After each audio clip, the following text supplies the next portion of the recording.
Dans ce module, nous allons donner un exemple qui illustre bien tout le processus qui mène au dimensionnement des poutres. Donc, pour les besoins de l'exercice, nous allons considérer la structure qui est illustrée ici à l'écran et qui représente un bâtiment servant de salle d'exposition pour un musée à Québec.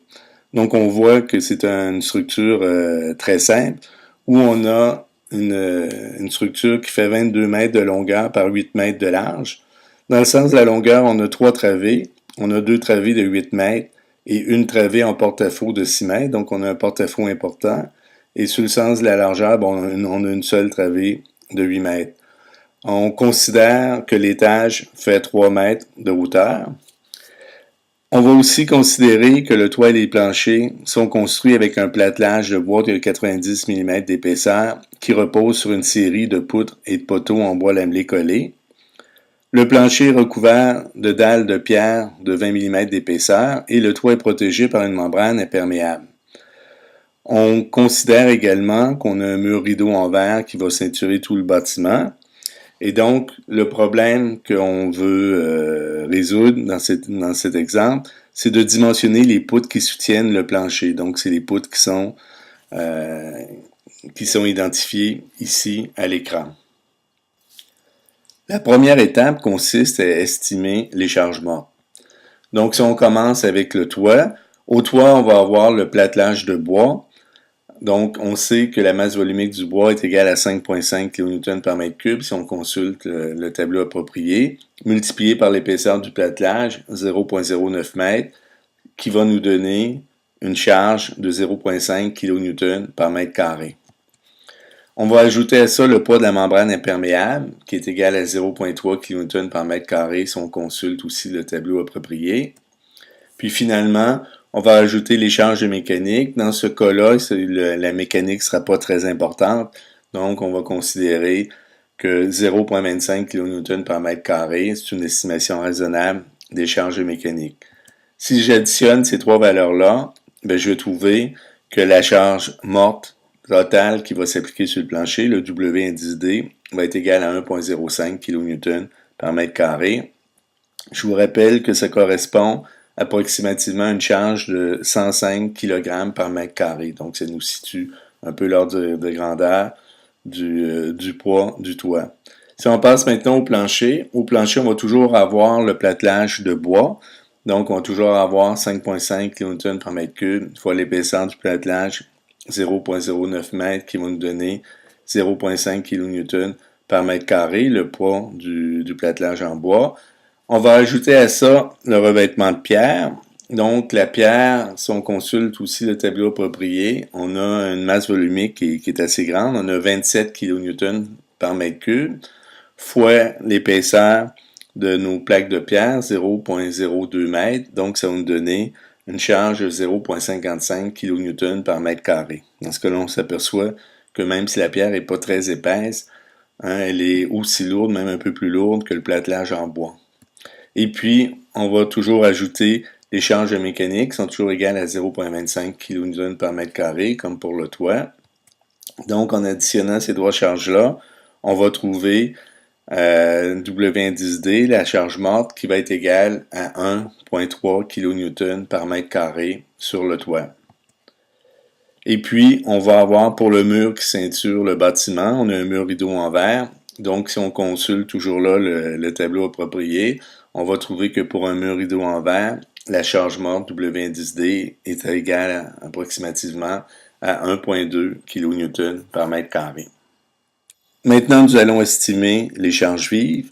Donc, en ce qui concerne le toit, la charge vive est constituée par la charge de neige à Québec. Donc, toujours en consultant le tableau approprié, on va trouver qu'à Québec, la charge de neige, W indice L, est égale à 3,8 kN par mètre carré.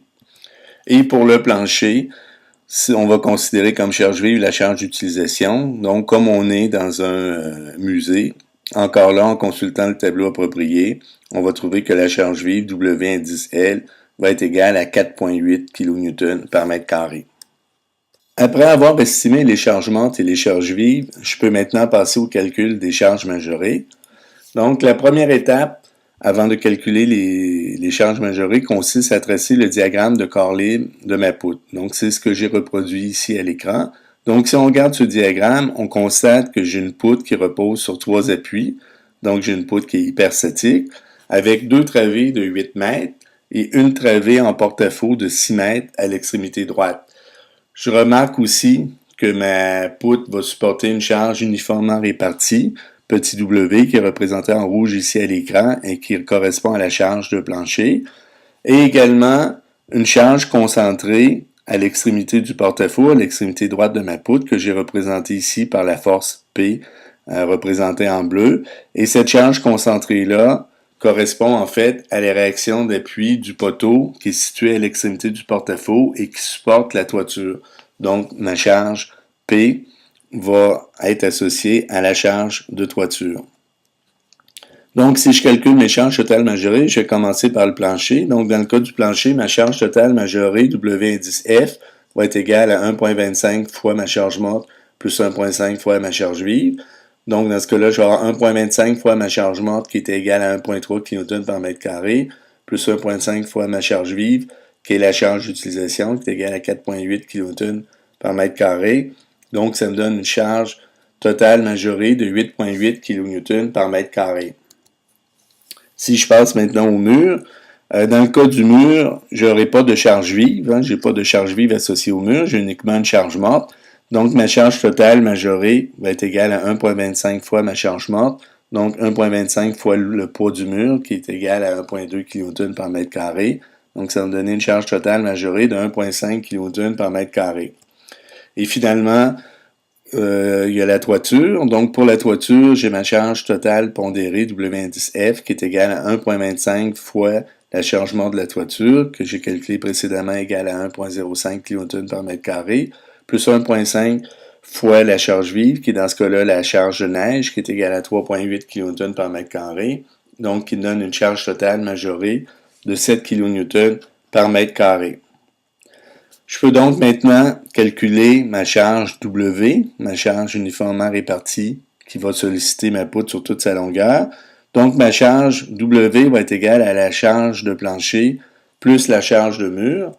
Donc, en ce qui concerne la charge de plancher, j'ai une charge totale majorée de 8,8 kN par mètre carré fois la largeur tributaire de ma poutre. Dans ce cas-là, ma structure fait 8 mètres de large et repose sur 2 poutres aux 2 extrémités. Donc, chacune de ces poutres-là va supporter une largeur tributaire de plancher de 4 mètres. Donc, ma charge totale de plancher va être égale à 8,8 kN par mètre carré fois 4 mètres de largeur. En ce qui concerne le mur, mon étage fait 3 mètres de haut. Donc, ma poutre va supporter une portion de mur sur 3 mètres de haut. Donc, ma charge de mur va être égale à 1,5 kN par mètre carré fois 3 mètres de hauteur. Donc, ça me donnait au total pour le plancher 35,2 et pour le mur 4,5. Si j'additionne ces deux valeurs-là, je vais avoir une charge totale majorée de 39,7 kN par mètre linéaire de poutre qui va s'appliquer sur ma poutre. Si je passe maintenant au calcul de la charge vive non majorée, je vais en avoir besoin lorsque je vais calculer les déformations. Donc, si je considère uniquement la charge vive non majorée, le mur n'intervient pas parce que, comme je l'ai mentionné précédemment, il n'y a pas de charge vive associée au mur. Donc, c'est uniquement la charge de plancher. Donc, je vais avoir 4,8 kN par mètre carré qui est ma charge vive non majorée sur mon plancher, ma charge d'utilisation, fois la largeur tributaire de ma poutre qui est égale à 4 mètres. Donc, ça va me donner une charge vive non majorée de 19,2 kN par mètre linéaire. Si je pense maintenant à ma charge concentrée à l'extrémité du porte-à-faux, comme je le mentionnais, je vais avoir la réaction d'appui du poteau qui supporte la toiture, donc je vais avoir une charge de toit. Et je vais avoir aussi le mur qui est perpendiculaire ou à l'extrémité du porte-à-faux, mon mur rideau, va être supporté également à l'extrémité de ma poutre. Donc, je vais avoir la charge de mur qui va s'additionner. Si je calcule ça pour ma charge totale majorée, je vais avoir, dans le cas du toit, ma charge de plancher qui est égale à 7 kN par mètre carré, fois l'air tributaire du poteau. Dans ce cas-là, l'aire tributaire du poteau, en largeur, mon bâtiment fait 8 mètres. Donc, chaque poteau va reprendre la moitié de cette largeur-là, donc 4 mètres de large. Et en longueur, je vois sur mon diagramme de corps libre que mon porte-à-faux fait 6 mètres de longueur. Donc, mon poteau à l'extrémité va reprendre la moitié de cette surface-là, 3 mètres. Donc, en fait, je m'aperçois que l'aire tributaire de mon poteau va être égal à 4 mètres fois 3 mètres, donc 12 mètres carrés, fois mon 7 kN par mètre carré, ça va me donner ma charge concentrée totale qui correspond à la réaction d'appui du poteau. À ça, je vais ajouter la charge du mur. Donc, mon mur a une charge totale majorée de 1,5 kN par mètre carré. Mon mur fait 3 mètres de hauteur, donc je vais multiplier par 3 mètres. Et la largeur tributaire de mon mur est également égale à 4 mètres. Mon mur fait 8 mètres de long, mais il y a la moitié du mur qui va être repris par chacune des deux poutres.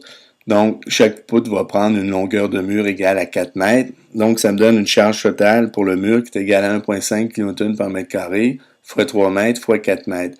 Si je calcule ça, je vais trouver que ma charge totale majorée pour la toiture est égale à 84 kN, auquel je vais ajouter 18 kN pour ma charge de mur. Donc, ça me donne une charge totale majorée de 102 kN en concentré à l'extrémité du porte-à-faux. Si je considère maintenant uniquement la charge vive non majorée, donc encore là, le mur n'intervient pas parce qu'il n'y a pas de charge vive associée au mur. Donc, je vais avoir ma charge de toiture, j'ai ma charge de neige qui va être égale à 3,8 kN par mètre carré, fois l'aire tributaire de mon poteau, là, 12 mètres carrés, là, 4 mètres fois 3 mètres. Donc, ça va me donner une charge vive non majorée de 45,6 kN à l'extrémité du porte-à-faux. Donc, maintenant, j'ai mon diagramme de corps libre et j'ai calculé toutes les charges qui s'appliquent sur ma poutre. La prochaine étape consiste à tracer le diagramme des efforts internes sur ma poutre. Dans ce cas-là, comme j'ai une poutre hyperstatique, je peux pas tracer facilement ce diagramme-là, c'est pas un cas courant, donc je vais utiliser le logiciel Dr. Beam Pro. Donc sur Dr. Beam Pro, je vais reproduire ici la structure que je vois à l'écran. J'ai ma poutre sur 3 appuis, avec 3 travées, 2 de 8 mètres et une de 6 mètres, et je vais appliquer sur cette poutre-là une charge totale majorée de 39,7 kN par mètre, uniformément répartie sur toute la longueur, et une charge totale majorée concentrée de 102 kN à l'extrémité du porte-à-faux. C'est les charges que je viens de calculer précédemment. Donc, si je rentre ça sur le logiciel Dr. Beam Pro, le logiciel va me calculer mes réactions d'appui. Donc, ici, j'ai reproduit à l'écran les réactions d'appui qui ont été calculées par le logiciel. Donc, je vois à l'appui gauche une réaction d'appui de 161 kN. À l'appui central, j'ai une réaction d'appui de 148 kN et à l'appui droit, j'ai une réaction d'appui beaucoup plus grande qui est égale à 667 kN. Le logiciel va me tracer le diagramme des efforts tranchants que j'ai reproduit ici à l'écran. Donc, je m'aperçois dans ce cas-là que l'effort tranchant le plus grand est situé juste à gauche de l'appui droit, vers le porte-à-faux, et que cet effort tranchant-là est égal à 340 kN. Le logiciel va également me tracer le diagramme des moments fléchissants. Donc, je constate que au centre de la travée gauche, par exemple, je vais avoir un moment fléchissant positif de 325 kN, mais que mon moment le plus important va être situé au-dessus de mon appui droit, et que ce moment-là, je vais avoir un moment négatif de 1326 kN mètre. Le fait que mon moment est négatif à cet endroit-là, ça signifie que le bas de ma poutre va être comprimé et que le haut de ma poutre va être tendu. Si vous imaginez la déformation de la poutre, là, on voit bien que la déformation va se faire de telle sorte que le bas de la poutre est comprimé et le haut est tendu. Donc, ces diagrammes d'efforts internes-là me donnent les efforts maximaux. Donc, les efforts maximaux, l'effort tranchant maximal est égal à 340 kN et le moment fléchissant maximal est égal à 1326 kN mètre. Dans ce cas-là, je m'aperçois que mon effort tranchant maximal et mon moment fléchissant maximal sont situés au même endroit sur ma poutre, mais c'est pas toujours le cas. Je pourrais, je pourrais avoir mon effort tranchant maximal qui est pas au même endroit que mon moment fléchissant maximal. Donc, j'ai mes efforts internes maximaux. Maintenant que je connais les efforts maximaux causés par l'application des charges pondérées, je peux. Maintenant que j'ai choisi une poutre en fonction de la résistance, je vais vérifier si les déformations arriveraient si on retirait l'appui central. Donc, pour le savoir, c'est simple, on n'a qu'à le retirer et analyser notre poutre avec le Shell Dr. Beam Pro. Donc, si on fait ça, on va obtenir ce que j'ai ici à l'écran. Donc, si je retire l'appui central, plutôt qu'avoir deux travées de 8 mètres et une travée de 6 mètres en porte-à-faux, je vais avoir une travée centrale de 16 mètres et une travée en porte-à-faux de 6 mètres. Donc, j'ai reproduit ici la flèche causée par la charge vive non majorée et les efforts internes, là, V et M, causés par les charges majorées. Je m'aperçois, si je regarde en bas de l'écran, que mon moment n'a pas changé. Mon moment maximum est toujours égal à 1326 kN au-dessus de l'appui droit. Bon, mon moment au centre de ma travée centrale a augmenté par rapport à ce que j'avais précédemment. Il est maintenant égal à 693. Mais de toute façon, ça ne changera pas le dimensionnement de ma poutre parce que mon moment maximum n'a pas changé. Si je regarde mon effort tranchant, ben mon effort tranchant a augmenté légèrement. Si vous vous souvenez, auparavant, mon effort tranchant maximum était de 340 kN au-dessus de l'appui. Là, mon effort tranchant maximum est toujours au-dessus de l'appui droit, mais il est situé à droite de l'appui droit puis est égal à 401 mm. Donc, j'ai augmenté mon effort tranchant de 60 kN. J'ai augmenté légèrement mon effort tranchant, mais je m'aperçois, par exemple, que ma déformation a diminué beaucoup. Ma déformation maximale n'est plus à l'extrémité de mon porte-à-faux. Elle est au centre de ma travée centrale. Elle est égale à 11,8 mm au centre de ma travée centrale, qui est à peu près égale à la déformation à l'extrémité de mon porte-à-faux, qui est égale à 11,3 mm. Donc, dans ce cas-là, je m'aperçois que ça ne change pas grand-chose. En fait, j'ai augmenté un petit peu l'effort tranchant, mais sinon, l'enlèvement du poteau n'a pas vraiment été négatif. C'est-à-dire que dans ce cas-là, ça ne me demanderait pas un gros effort si je le souhaitais d'éliminer le poteau intermédiaire et d'avoir une plus longue portée. Je pourrais aussi me demander ce qui arriverait si je diminuais la longueur du porte-à-faux. Donc, pour le savoir, il suffit d'utiliser le logiciel Dr. Beam Pro en modifiant la géométrie de ma poutre.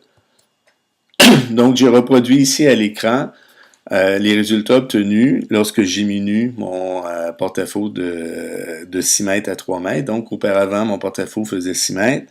Ici, je l'ai ramené à 3 mètres. Donc, j'ai augmenté mes deux travées de gauche qui étaient initialement à 8 mètres.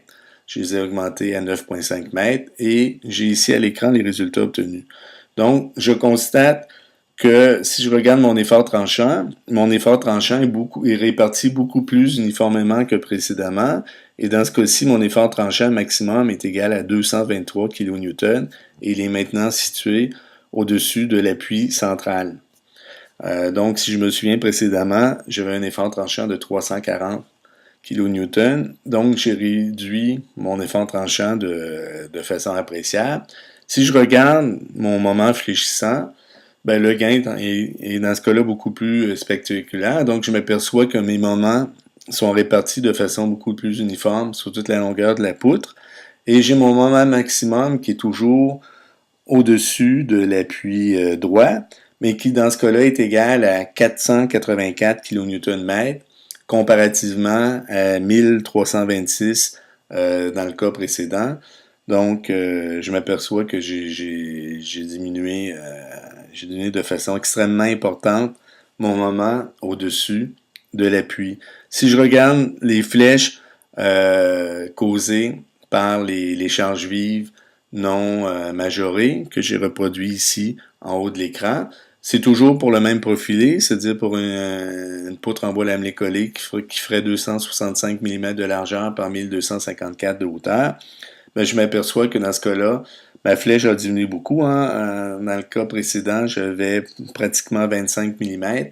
Et ici, je suis à moins de 10 mm, là, j'ai 9,8 mm, donc j'ai réduit de façon très importante mes flèches. Et j'aurai une flèche aussi dans la travée centrale de gauche là, qui serait égale à 7,8 mm. Donc je m'aperçois que globalement, le fait de réduire mon porte-à-faux de 6 à 3 mètres s'avère très positif d'un point de vue structural. Donc ça diminue de façon importante mes efforts internes et mes déformations. Maintenant, si on choisit un nouveau profilé pour nos nouveaux efforts, bien évidemment, notre profilé. Pour compléter cet exemple, on peut se poser la question de savoir ce qu'on obtiendrait si on remplaçait les poutres en bois lamelé collé par des poutres en acier. Donc, c'est ce qu'on va faire ici.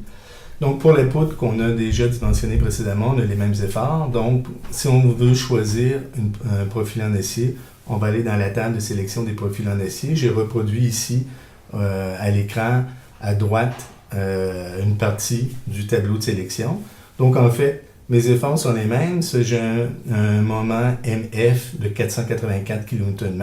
Donc, je veux choisir un profilé qui a un moment résistance supérieur ou égal à cette valeur-là. Donc, je vais partir dans le bas de mon tableau et je vais remonter en considérant que les lignes en rouge, les premières lignes de chaque section, jusqu'à ce que je trouve un profilé qui a une résistance plus grande ou égale à 484. Donc, si je regarde en bas du tableau, j'ai le profilé de W460 par 61, qui a une résistance en flexion MR de 401 kN/m, donc c'est insuffisant. Je vais remonter dans la section suivante du tableau. Donc, je vais avoir le W530 par 66, qui a une valeur de MR est égale à 484 kN, donc c'est exactement égal à mon MF. Donc, ça va. Donc, le profilé que je vais choisir, c'est le profilé W530 par 66. Donc, pour ce profilé-là, comme je le mentionnais, j'ai un MR qui est égal à 484 kN/m, donc qui est égal au MF. Et j'ai un VR qui est égal à 927 kN, donc qui est bien supérieur à ma valeur de VF, qui était égale à 223 kN.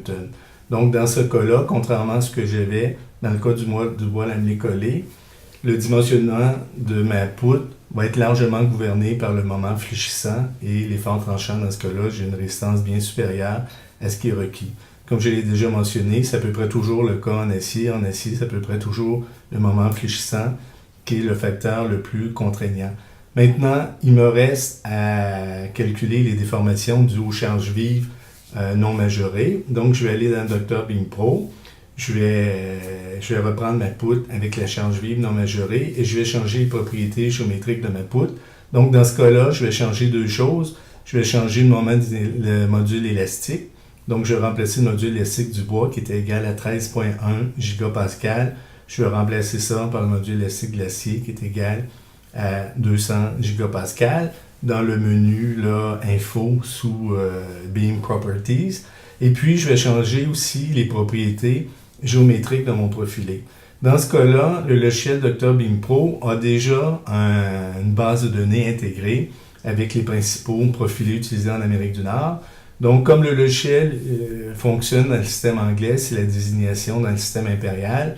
Donc, si vous regardez au tableau, dans l'encadré rouge à droite, on a mon profilé W530 par 66 qui correspond dans le système impérial à un profilé W21 par 44.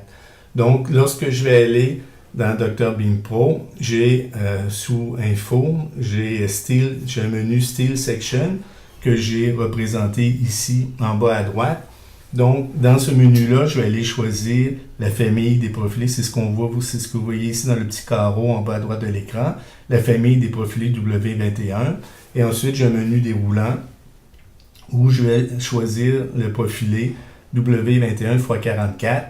Et à ce moment-là, je vais faire Apply en bas à gauche de l'écran et le logiciel va automatiquement remplacer les propriétés de ma poutre par les propriétés de ce profilé en acier-là. Donc, si je fais ça, que je regarde le profil des déformations qui m'est donné par Dr. Beam Pro, je vais avoir exactement le même profilé de déformation que précédemment pour la poutre en bois lamelé collé. Par contre, dans ce cas-là, mes flèches vont être plus grandes. Je vais apercevoir que ma flèche maximale est égale à 20,5 mm comparativement à 9,8 mm que j'ai obtenu précédemment avec du bois lamelé collé. Donc, ma flèche est plus grande, mais de toute façon, ma flèche maximum de 20,5 mm est toujours inférieure à ma flèche admissible de 25 mm. Donc c'est correct, ce qui fait que finalement, si j'utilisais des poutres en acier, je choisirais un profilé W530 par 70. Je vous rappelle que dans la même section, il y aurait d'autres profilés qui auraient des résistances comparables, mais ces profils-là sont généralement soit plus lourds, donc plus coûteux, ou bien c'est des profilés qui sont moins disponibles de façon standard là, chez les fournisseurs d'acier au Canada. Pour comparer les deux possibilités, c'est-à-dire l'option